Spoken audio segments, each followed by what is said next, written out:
오늘은 열왕기상 18장 30절로 40절 말씀을 본문으로 해서 여호와는 하나님이시로다 라는 제목으로 하나님의 말씀을 선포하겠습니다. 북이스라엘은 남유다로 분열된 뒤 계속해서 하나님의 뜻을 거스르는 나라가 되었습니다. 하나님의 뜻을 실현하는 나라가 되라고 분리를 시켰는데 오히려 하나님의 뜻을 거역하는 나라가 세워졌습니다. 반란으로 일어난 국가이기 때문일까요? 군의 통치를 받는 군사령관들이 왕의 통치를 받아야 하는 군사령관들이 계속해서 권력에 대한 권자에 대한 욕심으로 반란을 일으킵니다. 그리고 아합이 왕이 되었을 때는 아예 하나님을 거역하는 나라가 되었습니다. 그렇게 북이스라엘의 선지자 엘리야는 속이 타들어갑니다.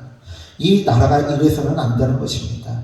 솔로몬이 하나님을 배신하였고 그래서 하나님은 서로 선의의 경쟁을 통해 하나님을 잘 섬기라고 분리를 시켰건만 북이스라엘의 권력자들은 하나님은 신경도 쓰지 않고 자신이 권력을 잡고 권력을 유지시키는 것에만 몰두합니다. 그나마 남유다의 왕들은 하나님의 뜻을 거역하는 왕들이 과반수였지만 간간히 하나님의 뜻대로 살고자 하는 왕들이 출현했지만 북이스라엘은 모두 권력의 개가 되었습니다. 권력을 잡기 위해 혈안이 되었습니다. 그렇게 하나님의 뜻대로 살고자 하는 백성들과 하나님의 말씀을 대언하는 하나님의 사람들은 모두 통탄을 금치 못하는 세월을 보냈습니다. 그런 와중에 기회가 왔습니다. 하나님께서 칼을 뽑아 드신 것입니다. 잘 아시다시피 오늘 본문의 사건은 두로와 시돈, 즉 페니키아 왕국, 베니게라고도 하고 일반 역사에서는 페니키아, 베니게라고 얘기하는 두로와 시돈에서 시집을 온 이세벨 왕비가 가지고 온 그 바알과 아세라를 하나님께서 직접 처단하시는 거예요. 바알은 풍요의 신입니다. 아세라는 다산의 신입니다. 풍요의 신이란 무엇이냐? 인간의 가장 기본적인 욕구를 말하는 거예요. 오늘 본문의 말씀을 보면 엘리야가 모든 백성을 향하여 이르되 내게로 가까이 오라. 백성이 다 그에게 가까이 가매 그가 무너진 여호와의 제단을 수축하였다라고 합니다. 이것은 무엇을 말하느냐? 이스라엘 백성들이 하나님을 섬기는 것이 아니라 여호와의 제단을 무너뜨리고 이방신들을 섬겼다는 거예요. 왜요? 자신의 배를 위해서. 우리나라 예속담에 이런 말이 있습니다. 백성들의 신은 배다. 그렇기 때문에 로마서 1장에서도 말하기를 그들의 신은 배다라고 얘기합니다. 동서고금을 막론하고 그들이 섬기는 신이 무엇이냐? 자신의 배를 배부르게 해줄 그 신이라는 거예요. 불과 우리나라도 50년 전만 하더라도 지금의 빼빼 마른 아가씨들보다 복스럽게 얼굴도 동글동글하고 통통하게 살이 오른 아가씨들을 부잣집 맏며느리감이다 라면서 미인의 상으로 여겼습니다.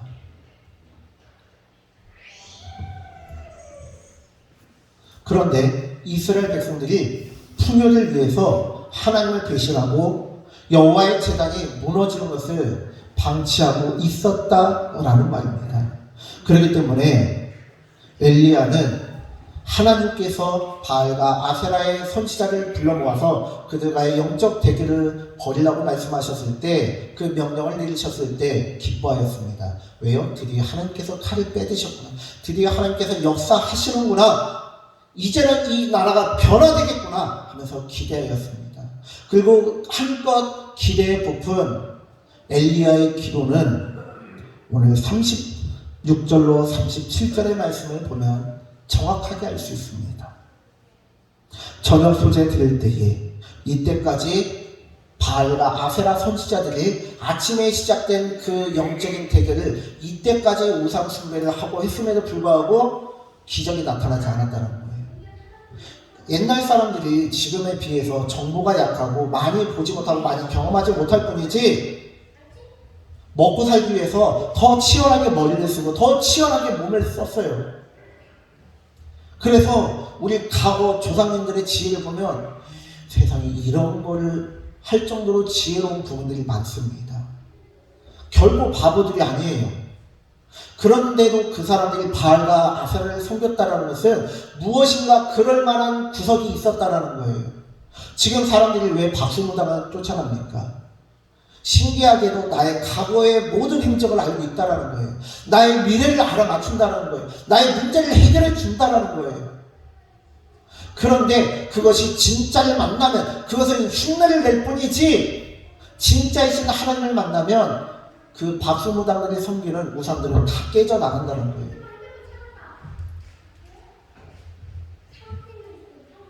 그렇기 때문에 오늘 본문의 말씀 36절을 보니까 이렇게 말씀되어 있습니다. 선지자 엘리야가 나아가서 말하되 아브라함과 이삭과 이스라엘의 하나님 여호와여, 주께서 이스라엘 중에서 하나님이신 것과 내가 주의 종인 것과 내가 주의 말씀대로 이 모든 일을 행하는 것을 오늘 알게 하옵소서. 여호와여, 내게 응답하옵소서. 내게 응답하옵소서. 이 백성에게 주 여호와는 하나님이신 것과 주는 그들의 마음을 되돌이키심을 알게 하옵소서. 엘리야의 간절한 소원입니다. 마음의 소원입니다. 제발 이 나라가 하나님의 이름을 부르는 나라, 제발 이 나라가 바알과 아세라에게 굴복하는 것이 아니라 하나님을 의지하는 나라가 되기를 원한다는 거예요. 그런데 이스라엘 백성들은 자신들을 구원해주고 나라를 세워주신 하나님을 배신했을 뿐만 아니라 자신의 성공을 위해서, 부귀영화를 위해서 하나님을 배신했다는 거예요.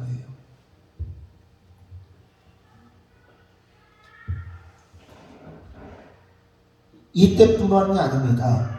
지금 뉴스에서도 잘 다루지 않고 있습니다만 스리랑카도 거의 미얀마 수준의 폭동이 일어났습니다. 왜 그럴까요? 먹고 살기 힘들다는 거예요. PPT 내려주세요. 지금 잘 알려지지 않아서 그런데요, 스리랑카는요 지금 발포 명령이 내려졌습니다.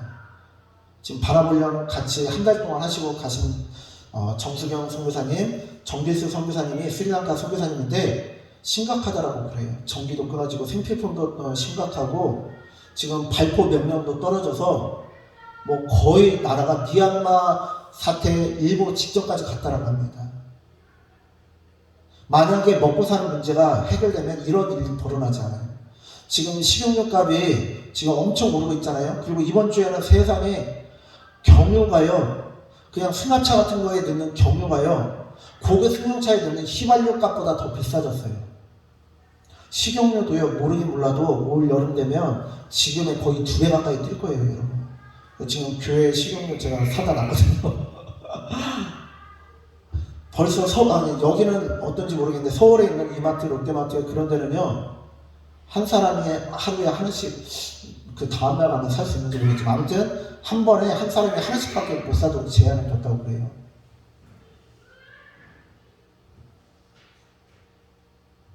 대한민국도요, 불과 50년 전만 하더라도 먹고 사는 것이 삶의 제1 우선순위였습니다. 지금도 정치인들의 공약 1번이 무엇입니까? 일자리 창출, 새로운 기반시설 확충입니다. 그게 뭐예요? 쉽게 얘기해서 여러분들의 배를 불려드리겠다는 소리 아닙니까? 세계 경제 순위에서 10위를 넘나드는 국가가 되었음에도 불구하고 아직도 먹고 사는 문제가 제일 중요합니다. 대한민국이 언제부터 웰빙을 이야기했나요? 먹고 살만해진 1990년 후반부터 그러지 않았습니까? 지금은 웰빙을 넘어서 웰다잉, 어떻게 하면 잘 죽을 것인가에 대해서 이야기하는데요, 고대로부터 지금까지 사람들의 관심은 풍요였습니다. 그리고 풍요가 완성된 다음에 무엇을 생각할까요? 장수입니다. 이제 사진 넘겨주세요.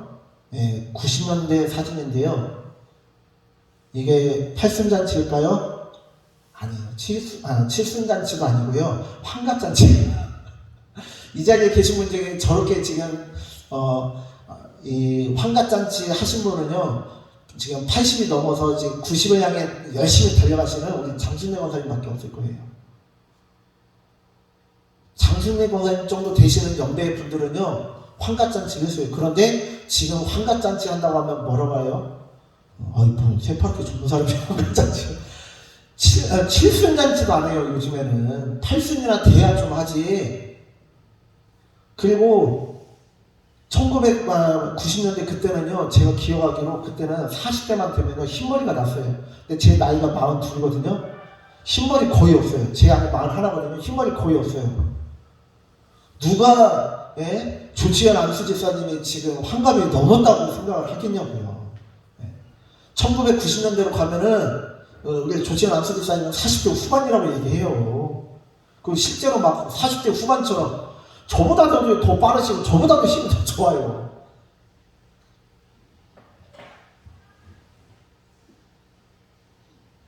먹고 살만하면 무엇을 생각하느냐? 장수에 대해서 생각합니다. 즉 바알과 아세라는요, 우리가 생각하는 풍요와 다산과 장수에 대해서 이야기를 하는 거예요. 그런데 하나님께서 풍요와 다산과 장수를 철저히 막으시면서 내가 인간의 생사화복을 주관하는 참신이다라는 것을 알려주시는 거예요. 요즘에 나오는 책들 중에서는요, 어떻게 하면 건강하게 행복하게 오래 살 것인가에 대해서 이야기하는 책들이 많습니다. 최근에 나온 하버드 교수가 쓴 노아의 종말이라는 책 넘겨주세요. 예, 이 노아의 종말이라는 책이 베스트셀러거든요. 그런데 노아가 이 사람의 주장은요, 병이래요. 넘겨주세요. 한 번 더 넘겨주세요. 예. 누군지 아세요? 오드리 헵번이에요. 세계에서 가장 아름답다고 하는 여배우 오드리 헵번인데요. 왼쪽은 젊어서, 흑백 사진은 젊어서의 모습, 그리고 칼라 사진은 비교적 최근의 사진입니다. 세계에서 가장 아름답다라고 하는 여배우도 노아를 피할 수 없는데 노아가 질병이래요. 그리고 노아도 극복할 수 있대요. 그러니까 얼마나 솔깃해요. 그러니까 사람들이 여기에 매달려요. 아이비리그, 하버드, 예일, 프린스턴, 브라운, 콜롬비아, MIT 또 뭐 하는데, 아무튼 아이비리그 8대 대학교에서 최고의 책 중에 하나라고 하는 책이 뭐냐면 이 죽음이란 무엇인가라는 책인데, 이 교수가 하버드 교수인데 죽음이란 무엇인가에 대해서 책을 썼어요. 근데 이게 세계적인 베스트셀러이고 많은 사람들이 살펴봅니다. 그런데요, 이런 것들이 중요한 게 아니라 하나님의 말씀대로 살아가는 게 중요한 거예요. 이것들은 인간의 본성입니다. 그리고 아합은 인간의 본성을 철저히 깨뚫고 인간의 본성을 자극하면서 내가 너희에게 풍요를 줄게. 마치 허경영이 얘기한 것처럼 내 눈을 바라봐 너는 행복해지고, 내 눈을 바라봐 너는 합격하고, 내 눈을 바라봐 너는 살이 빠지고, 내 눈을 바라봐 너는 성공하게 될 거야. 이런 것처럼 내가 너희에게 제시하는 바알과 아세라를 섬겨라. 그러면 너희에게 풍요와 다산과 장수가 임할 것이다. 대신 나에게 권력을 다하고, 대신 너희들은 나의 종이 되거라. 그거거든요. 그런데 엘리야는 그것이 아니다라는 거예요. 하나님의 백성들은 하나님을 섬기는 것이 인생의 목적이고 방향이다라는 거예요.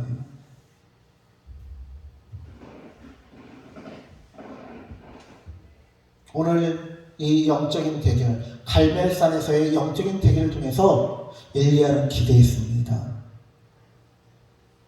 북이스라엘의 종교개혁이 일어나고 다시 이스라엘 백성들이 하나님 품 안에 돌아오고 악한 왕 아합과 악한 왕비인 이세벨이 쫓겨나서 세상이 변화되어지고 뒤집어지고 하나님을 섬기는 나라가 되기를 원했건만 결과는 어떻게 되었을까요?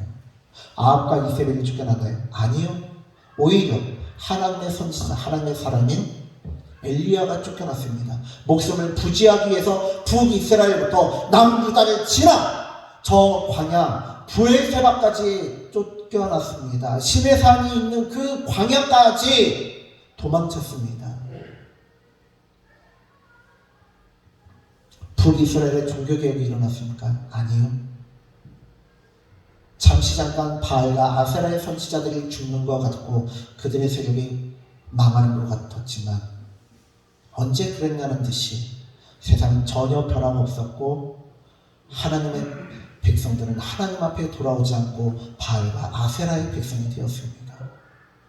그렇다면 여기에서 엘리야는 도대체 무엇을 보고 희망을 가지고, 무엇을 보고 삶의 낙을 가지고, 무엇을 삶의 목표로 살아야 되겠습니까? 그렇기 때문에 엘리야가 로뎀나무 밑에서 쓰러져서, 하나님, 내가 나의 조상들보다 못하니 나의 생명을 거두어 주십시오라고 기도한 거예요. 그의 삶이 부정당하는 것 같아요. 송두리째 자신의 삶이 부정당하는 것 같아요. 내가 평생을 하나님을 위해서 살아갔는데 도대체 나는 지금까지 뭘 했지? 나의 삶은 헛수고인가? 도대체 나는 뭐 한 거야? 내가 뭐 한 거야? 이렇게까지 했는데도, 이런 일이 일어났는데도 변화가 안 일어나? 백성들이 변화되지 않아? 도대체 무엇을 바라봐야 될까? 절망한 동물을요, 물통에 집어넣으면요, 아무리 해도 변화가 되지 않고 아무리 해도 탈출할 수 없는 그 동물을 물에 집어넣으면 그 동물은 희망을 잃어버리고 수영하기를, 헤엄치기를 포기하고 물에 빠져 죽는다고 합니다. 엘리야는 그 심정이 되어서 희망이 모두 끊어진 채로, 하나님, 제가 도대체 무엇을 바라보고 살아야 합니까? 제 생명을 거두어 주십시오. 저는 지금까지 헛수고만 하였습니다. 제 생명을 거두어 주십시오. 이것이 엘리야의 기도라는 거예요. 지금은 어떻습니까? 하나님의 사람들이 점점 교회를 따라갑니다. 성교학에서 이르기를 미전도 종족, 복음화되지 않은 종족의 정의를 그 민족, 그 나라의 5% 미만인 국가, 민족은 미전도 국가, 미전도 종족으로 정의를 내립니다. 그런데요, 우리 아이들을 복음화해요. 이제는 과거에 몇 년 전만 해도 4%였다고 했는데요, 지금 2%도 안 된다고 합니다. 한때 대한민국의 20% 이상이 하나님을 믿는다라고 했고 그 수는 점점 늘어날 줄로 알았지만 어느 순간 이제는 유럽보다도 더 작은 복음화율은 2%, 1%로 추락할 거예요. 그러면 한국교회에 희망이 있습니까? 한국교회에 미래가 있습니까? 많은 사람들이 한국교회에 미래가 없다고 얘기합니다. 절망합니다. 그러나 엘리야는 더 이상 하나님이 하실 수 있는 일은 없다라고 생각했지만 그것은 엘리야의 착각이고 그것은 우리의 착각입니다. 하나님께서는 유사 이래로, 상고 이래로 지금까지 하나님의 일을 하셨습니다. 다만 엘리야는 엘리야의 일을 하라고 하십니다. 이것을 사도 바울은 이렇게 말합니다. 나는 심었고 아볼로는 물을 주었으되 오직 하나님께서 자라나게 하셨나니 그런즉 심는 이나 물 주는 이는 아무것도 아니로되 오직 자라게 하시는 이는 하나님뿐이니라. 고린도전서 3장 6절로 7절의 말씀입니다. 심는 자나 물 주는 자는 아무것도 아닙니다. 오직 자라게 하시는 분은 하나님이십니다. 최첨단 기술로도요, 사람의 눈 하나 제대로 구현하지 못해요. 사람의 육체가 어떻게 구성되어 있는지, 철분은 얼마이고 단백질은 얼마이고 이는 얼마이고 철분은 얼마가 들어가 있는지, 구성되어 있는지 확실하게 구별을 했어요. 다 분류를 했어요. 분석을 했어요. 그러나 그 물질을 가지고 사람을 만들려고 하면 만들지 못합니다. 사람의 장기 하나도 제대로 만들지 못합니다. 사람의 생사화복의 영역은 하나님의 영역이고요. 마찬가지로 인류의 역사도 하나님께서 이끌어 가십니다. 계속해서 하나님을 믿는 자의 수가 줄어드는 것 같아요. 그런데요, 놀라운 것은 하나님께서는 인류의 역사를 하나님의 방향으로 이끌어 가셨고 하나님을 믿는 자들을 계속해서 끊임없이 나오게 하셨습니다.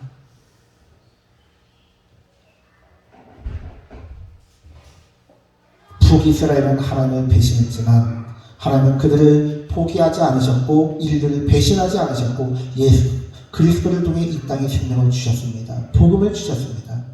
하나님께서는 단단히 엘리야에게 하나님의 계획 중 일부를 실현하라고 사명을 주십니다.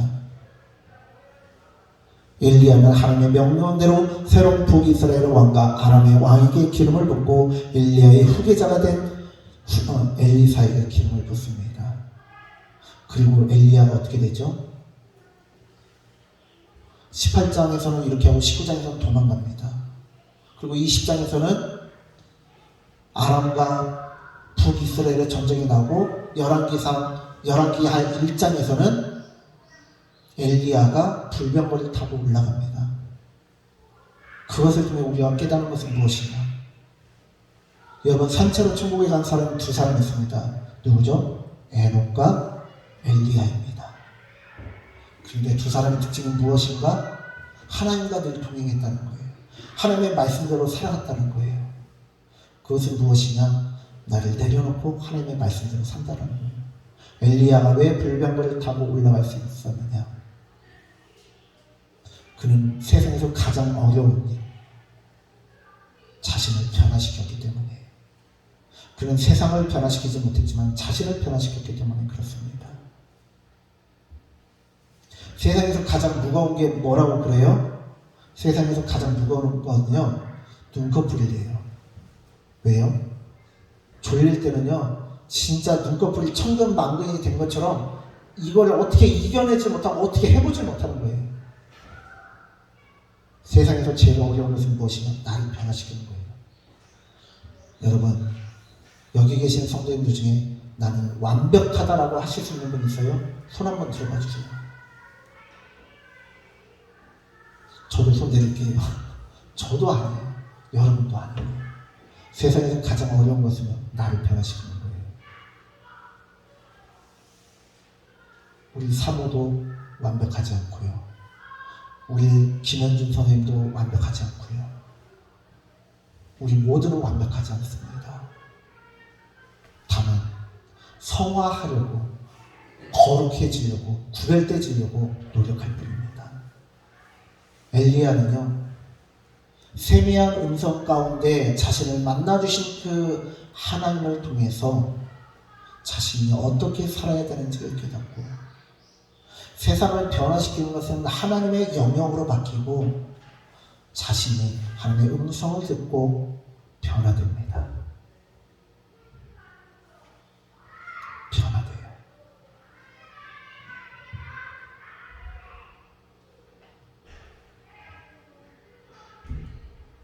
영화 친절한 금자씨에서 주인공이 이영희 씨가 한 말은 교회를 존엄하는 말이 아니라 그 영화를 통해서, 그 배우의 입을 통해서 한국 교회, 아니 우리 자신, 아니 나에게 던지는 하나님의 메시지입니다. 문재인 전 대통령이 나라를 변화시키는 게 아니고요. 윤석열 대통령이 나라를 변화시키는 게 아니고요. 내가 이 세상을 변화시키고 여러분들이 변화시키는 거예요.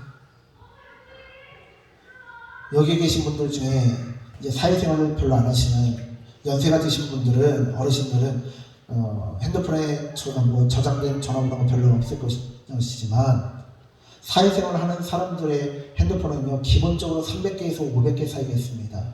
진짜 크게 전국적으로 사업을 하시는 분들은요, 막 몇천 개씩 있어요. 그런데요, 내가 변화되면요, 내 핸드폰에 있는 300명이 변화될 수 있는 거예요. 내가 변화되면 나 자신이 변화되고, 내 가족이 변화되고, 내 지인이 변화되고, 최소한 300명은 나를 통해서 하나님을 만날 수 있다는 것입니다. 창세기 1장에 보면 하나님께서 우리를 하나님의 모양대로, 형상대로 창조하셨다고 합니다. 우리가 이 땅에서 살아가는 것은 무엇이냐? PPT 넘겨주세요. 우리는 하나님의 형상대로 창조되었지만 우리는 죄를 지음으로 바위의 모습을 가지고 있습니다. 우리가 하나님의 형상과 모습을 잃어버리고 저렇게 살아가게 된다. 그런데 어떻게 변화될 수 있느냐? 우리가 살아가면서 우리의 삶에 있는 죄의 쓴뿌리들을 제거하고 우리의 죄와 허물과 연약함을 벗어 던져야 되는 거예요. 그게 신앙생활이고 믿는 자의 삶입니다. 넘겨주세요. 저 큰 바위가 조각가의 손을 통해서 세계에서 손꼽히는 명작으로 바뀌듯이 우리의 삶이 하나님의 손길을 통해서 그리고 나 자신이 하나님 앞에 나를 내어드림으로 인해서 저렇게 세계적인 조각품으로 바뀌어야 되는 거예요. 천국을 향해 나아가는 삶이란 무엇이냐? 천국 가는 그날까지 내가 깎여서 내 안에 있는 하나님의 형상을, 하나님의 모습을 되찾는 거예요. 우리 성도님들께 여쭤보겠습니다. 여러분들은 얼마나 깎이셨습니까? 여러분들은 얼마나 변화되셨습니까? 1년 전보다 지금 더 온유하십니까? 1년 전보다 지금 더 지혜로우십니까? 잠언 1장 7절의 말씀을 보면 지식의 근본은 여호와를 경외하는 것이다 라고 말하는데 1년 전보다 여호와를 더 경외하고 계십니까? 1년 전보다 하나님을 더 사랑하십니까? 하나님을 더 닮아가셨습니까? 내 안에서 내 삶을 통해서 하나님의 향기가 드러나고 계십니까? 내가 점점 사도 바울의 고백처럼 나를 매일 불러줘 복종시킨다는 그 말씀처럼 내가 점점 하나님의 말씀으로 나 자신을 깨뜨리고 부서지고 하나님의 형상이 드러나고 있습니까? 시간이 지나면 지날수록 여러분들의 삶을 통해서 예수님을 만날 수 있다라고 하나님의 형상을 발견하게 된다라는 고백을 들으십니까? 십자가를 짊어진다라는 것은요. 십자가를 짊어진다는 것은 내가 하나님의 모습으로 깎여진다는 것입니다. 여호와는 하나님이시로다 이 말은요. 여호와는 이 세상을 변화시키시고 나는 하나님의 사랑과 능력으로 변화된다는 말입니다. 천하보다 귀하다라고 하는데 천하보다 귀한 내가 변화되는 것이 이 세상이 변화되는 것보다 더 급한 일이고 더 귀한 일이다라는 거예요. 사랑하는 성도님들, 여호와는 하나님이시로다. 이 고백을 하나님 앞에 올려드리기 바랍니다.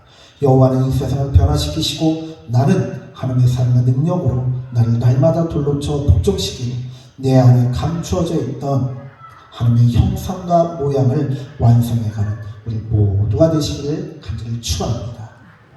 기도하겠습니다.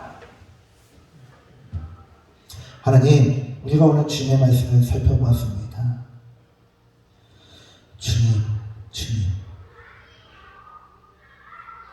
내 남편을, 내 아내를 변화시키려 하지 말고 내 자녀를, 내 손주를, 내 부모를, 내 조부모를 변화시키려 하지 말고 내가 먼저 선해진 나의 삶이 나의 가족에게 영향을 미치게 하여 주시옵소서.